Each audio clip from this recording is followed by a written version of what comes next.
Comenzamos este segundo bloque de Noticiero Central hablando de salud, porque hoy, 14 de febrero, es el Día Mundial de las Cardiopatías Congénitas. ¿Saben que uno de cada 100 niños recién nacidos presenta alguna cardiopatía congénita?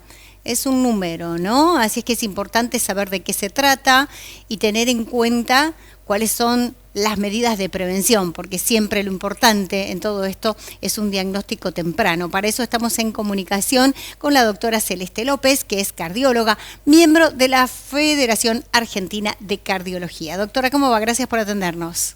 ¿Qué tal? Buenas tardes. No, un gusto que me invitaran, como siempre.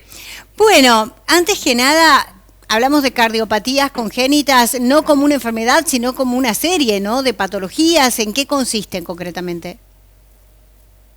Bueno, en realidad la cardiopatía congénita es un defecto que muy bien el origen no se sabe, pero sí puede ser influenciado por algunas enfermedades, ya sea, por ejemplo, la diabetes materna o, por ejemplo, las enfermedades trisómicas como la trisomía de Down, o que la madre consuma drogas ilícitas, o que simplemente hayamos adquirido una enfermedad que ya por suerte no la tenemos tanto como la rubeola o la toxoplasmosis.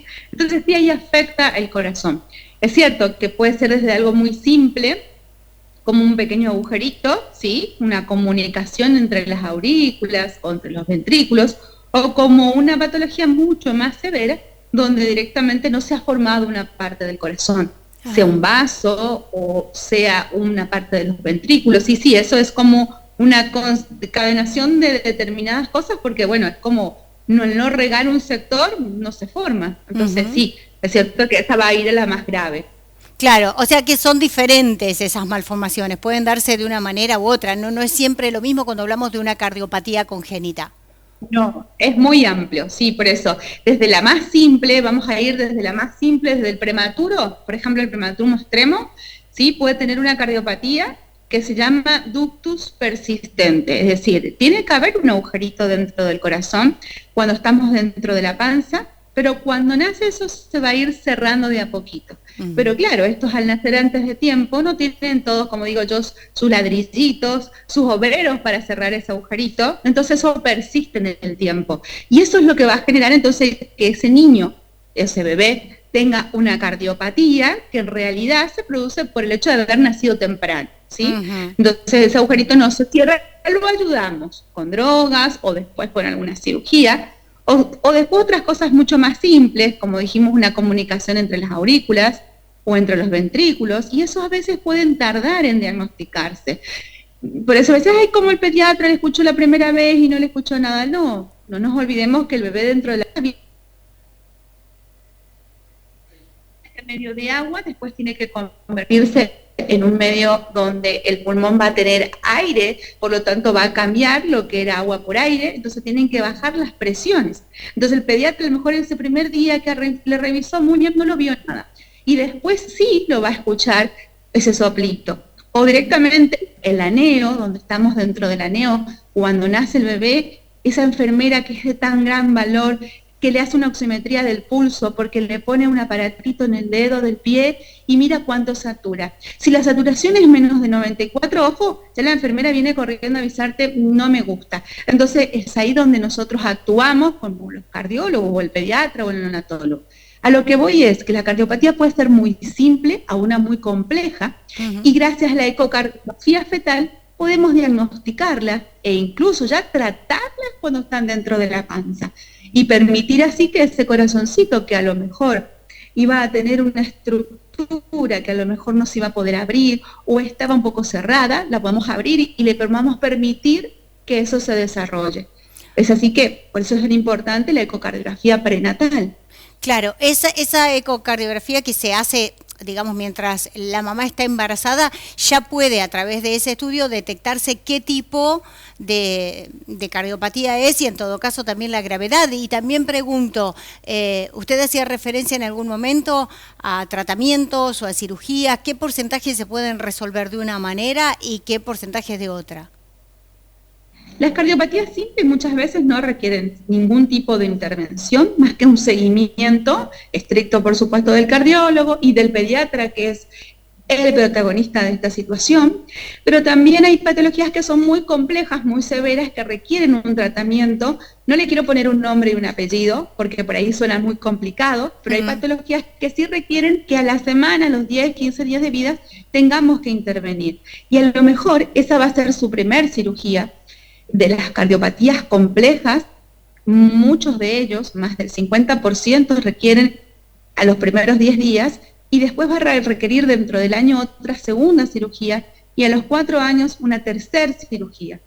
Ahora, estas cirugías, hablamos de cielo abierto, pero hay muchas hoy que ya las podemos hacer con los procedimientos hemodinámicos, es decir, mini invasiones, y que a los 2 días puede estar en la casa. Es decir, que va a depender mucho de la cardiopatía que se trate. Vamos a necesitar o nada y simple control, o algún tipo de intervención, ya sea médica, quirúrgica o hemodinámica. Bien, estaba leyendo que alrededor de 7.000 niños nacen en Argentina por año, ¿no? Con esta patología. Claro, como usted bien dijo, uno de cada 100. ¿Sí? Entonces, lo que significa es que es muy frecuente. Claro. Por eso es que la mayoría de las maternidades tienen un cardiólogo para poder, con un ecógrafo para poder hacer el diagnóstico, porque es la más frecuente. Y como yo dije, la enfermera también forma parte de este protagonismo muy importante. También es importante recordar que si bien hoy recordamos las cardiopatías congénitas como algo que nació ya con esto, recordemos que aquellos niños que tienen ese corazón sano, no los enfermemos, ¿sí? Pongámoslos en actividad, y ese niño que tiene una cardiopatía con su buen control también puede hacer actividad física, ya que vivimos en un mundo obesogénico, muy sedentario, muy inactivo. Entonces cuidémonos de nuestro corazoncito que está sano, que quizás no tenga una cardiopatía, pero cuidémoslo para que disfrute todo lo que pueda disfrutar la mejor manera posible, que es activo, feliz y contento. Bien, y los papás, las mamás en todo caso, ¿no? Porque dejemos de lado las causas genéticas, que son alrededor de un 15%, pero digo, ¿qué, usted hacía referencia al principio, qué medidas tomar también para cuidarlo ya desde antes de nacer y para prevenir, ¿no? Alcohol, drogas, medicamentos. Actividad física, no tenemos por qué engordar los 25 kilos y después intentar creer que lo vamos a bajar. La diabetes, no solo en el embarazo, la hipertensión arterial, cuidarnos como algo normal, lavar bien las verduras por la toxoplasmosis, hacer actividad física. Nadie pide que seamos todos maratonistas o ultra acá, pero sí necesitamos hacer actividad física, necesitamos salir de ese sedentarismo.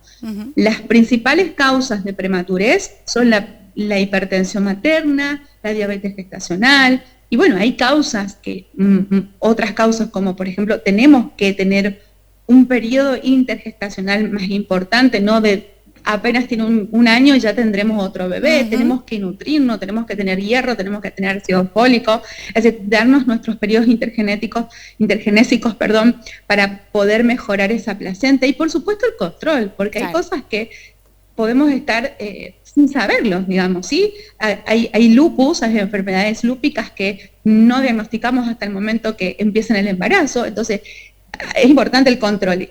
Digamos, como mamá, cuando tenemos un hijo con cardiopatía, no podemos sentir, dice, ay, no es nuestra culpa. No, es una mochila genética que viene anteriormente y que, bueno, se expresa en nuestro bebé porque ambos lados han tenido esta mochila genética, pero sí es cierto que podemos cuidarnos, darle una mejor calidad a este nuevo ser, ¿sí? No generar un prematuro, no generar, como por ejemplo, tener la toxoplasmosis o cuidarnos de la hipertensión, pero sí, obviamente es importante ser lo más saludable posible. Doctora, muchísimas gracias por ayudarnos a cuidar nuestra salud, las de nuestros hijos, porque estas fechas sirven para eso, ¿no? Para charlar sobre todo de este tipo de enfermedades, de patologías, y entender cuáles son las causas y qué podemos prevenir. Así es que gracias por este tiempo.